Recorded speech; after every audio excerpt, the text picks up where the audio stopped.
হ্যাঁ ঠিক আছে।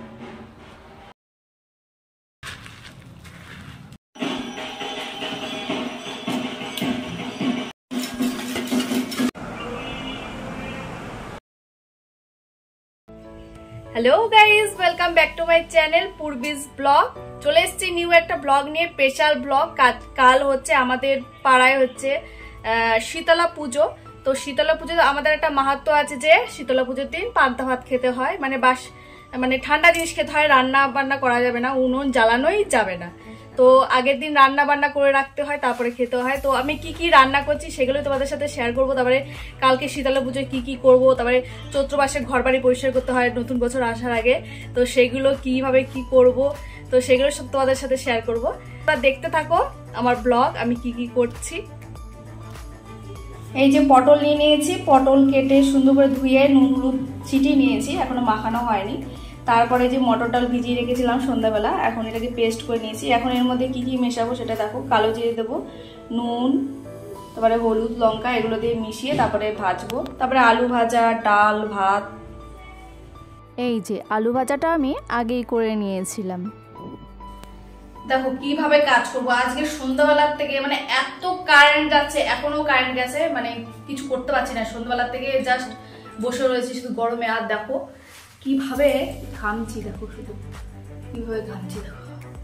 মানে এই অন্ধকারে আমাকে কাজগুলো করতে হবে। এখন প্রায় 9:30 বাজে, সেই সন্ধ্যাবেলার থেকে যে কারেন্টটা গেছে, মানে গেছে তো গেছে, আসছেই যাচ্ছে আসছে, এবার কোনো কাজ করতে পারিনি। তো কি করবো, এইভাবে করতে হবে। সো ফ্রেন্ড, বাঙালির 12 মাসের 13 পার্বণ। আর 13 পার্বণ বলতে মানে আরও যদি কোনো পার্বণ থাকে তাতেও কোনো বাধা নেই। তো মানুষ এগুলোতে খুব খুশি থাকে। আমি তো খুবই আনন্দ পাই এই রিচুয়ালসগুলো পেয়ে। আগে আমার শাশুড়ি মা এগুলো করতেন, তো এখন পুরোপুরি আমার দায়িত্বে চলে এসছে এইসব রিচুয়ালসগুলো। তো বেশ ভালো লাগে করতে এইসব। এই যে কালকে যে একটা নিয়ম আছে আমাদের, শীতলা পুজো হবে, তো সেদিন গরম জিনিস কোনো কিছু খেতে নেই, মানে উনুন ধরাতে নেই। তো আগের দিন এগুলো রান্না টান্না করে রাখতে হয়। তো আমি করেছিলাম পটল ভাজা, তারপরে হচ্ছে আলু ভাজা আর ডালের বড়া। এগুলো কিন্তু পান্তা ভাত দিয়ে এত ভালো লাগে খেতে, কী যে মধু লাগে সে বলা যাবে না। তবে আগে কিন্তু একটা ব্যাপার থাকতো, এইসব ব্যাপার যে মানে সবাই ওদের নাতনি টাতনি, মানে আমাদের ভাগনা ভাগ্নি সবাই এসে খাওয়া এই দিনটাই খেত। তো এখন সেই জিনিসটা হয় না, সব বড় হয়ে গেছে, এখন তারা আসে না। আগে কিন্তু নাকি শুনেছি বড় হাঁড়ির এক হাঁড়ি করে রান্না করা হতো ভাত, তারপরে এগুলো করা হতো। এখন তবে কেউই আসে না, যাই হোক। আর তারপরে চালটা ধুয়ে নিয়েছি, ভাত রান্না করতে হবে, বেশিটাও অল্প করেই করব।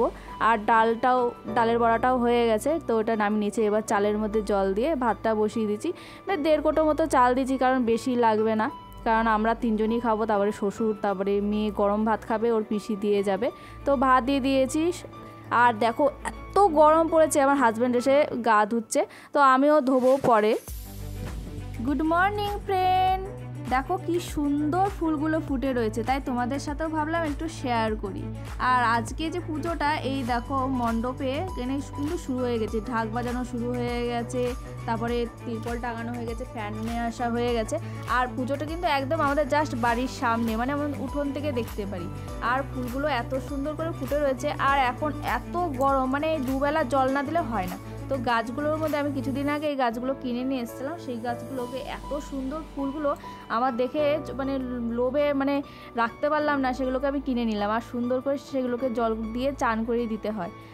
আর এরপর যে রাত্রেবেলা ভাতটা আমি রান্না করে রেখেছিলাম, এই ভাতটাকে তো পান্তা ভাত খেতে হবে, তো ভাতটা নষ্ট হয়ে যাবে দুপুরবেলা খেতে খেতে, সেটাকে আমরা জল দেব। আর জল দিয়ে এটাকেই শীতল পান্তা বানাবো। আর এই খাবারটার নাম কিন্তু শীতল পান্তা, মানে আজকের দিনে যে শীতলা পুজো হয় এটা হচ্ছে শীতল পান্তা। তো ভালো করে ভাতটাকে ভেঙে নিয়েছি। আর এই যে চলে এসছে কুলো নিয়ে। আমাদের এখানকার নিয়ম আছে যে কুলো নিয়ে বেরোতে হয়, তবে 2-3টে কুলো নিয়ে বেরোয়, কেউ ওই দিকের গ্রামে, কেউ ওই দিকের গ্রামে। তো এরা হচ্ছে আমাদের গ্রামের মানে এই সাইডের মানুষ, তো এরা এদিক দিয়ে বেরিয়েছে। তো কুলোর অনেক রীতি আছে, সেগুলো এখানে জল ঢালতে হয়, সিঁদুর তেল দিতে হয়, তারপরে চাল ডাল দিতে হয়, তারপর তেল দিতে হয়। সেগুলোই কিন্তু এরা যে নিয়ে যাচ্ছে কালেক্ট করে, এগুলো দিয়ে খিচুড়ি হবে রাত্রেবেলা সন্ধ্যাবেলা। তো খুবই আনন্দ হয়, মানে জাস্ট অসাধারণ। তারপরে কুলোর পাখা দিচ্ছে, হাওয়া দিচ্ছে আর কি। তো আমাকেও দিচ্ছিলো, আমার একটু প্রবলেম ছিল, আমি পুজো দিতে পারিনি এবছর, মানে আমার মনটা খুবই খারাপ লাগছিলো। তো একটু হাওয়ায় খেয়ে নিয়েছি। আর প্রচণ্ড গরম ছিল, মা সবাইকে যেন ঠান্ডা করে, এর জন্যই পাখার হাওয়াটা দেওয়া হয়। আজকে যেহেতু শীতল পান্তার নিয়ম, কোনো কিছু গরম করা যাবে না, গরম খাওয়া মানে রান্না করা যাবে না বাড়িতে, অন্য জায়গার থেকে এনে তুমি খেতে পারো গরম জিনিস, কিন্তু এখানে খাওয়া যাবে না। তো আমার মেয়ে বললো দই খই খাবে, ও জিনিসটা খুব ভালোবাসে, তো ওর জন্য দই খই আনালাম। আর আমাদের জন্য পরোটা নিয়ে এসছে, মিষ্টি নিয়ে এসছে, আর এইগুলোই আমরা আজকে খেলাম। তো খুবই ভালো লাগলো। আর আমার মেয়ে যে এত ভালোবাসে দই খইটা, মানে বিশ্বাস করা যায় না। ও ভাতও এত ভালো খায় না, দই খইটা যতটা ভালোবাসে খায়।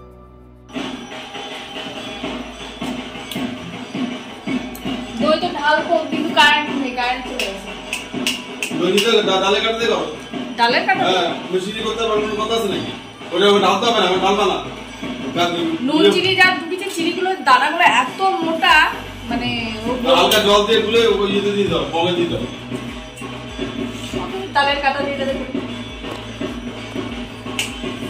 প্রচণ্ডই গরম ছিল, আর হাজব্যান্ড প্রায় হাঁপাতে হাঁপাতে এসছে, তাই বললাম একটু ঘোল বানিয়ে দিই। আর হাজব্যান্ড এই ঘোল খাওয়ার জন্য, গরমের জন্য বেশি করে দই নিয়ে এসছে। তো দেখি কারেন্ট নেই, চালাতে গিয়ে মিক্সারে, তো আগেকার দিনের মতো সেই ডালের কাটা দিয়ে বললো ডালের কাটা দিয়ে করো। তো বেশ ভালো লাগলো, এনজয় লাগলো বেশ, কিন্তু ভালো হয়েছে, আরও বেশি কি গাঢ় একটা ফেনা ভাব হয়েছিল। তো এরপর চলে এসেছি গন্ধরাজ লেবু পাতা নিতে।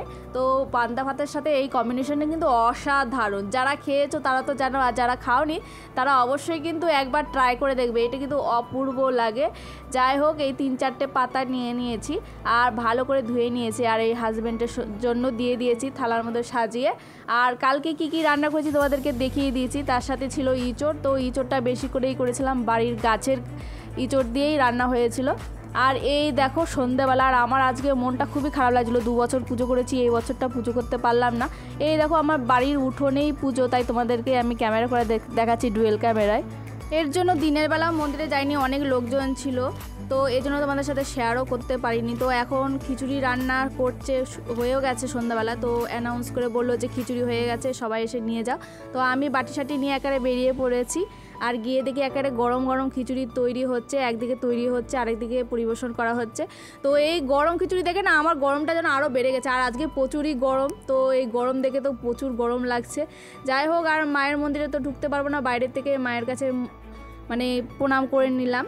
আর কেমন লাগলো আজকের ব্লগটা তোমরা অবশ্যই কমেন্টে জানাবে।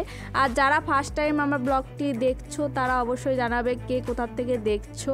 যদি ভালো লাগে একটা লাইক দেবে, আর চ্যানেলটিকে সাবস্ক্রাইব করতে ভুলবে না। Tata, bye bye.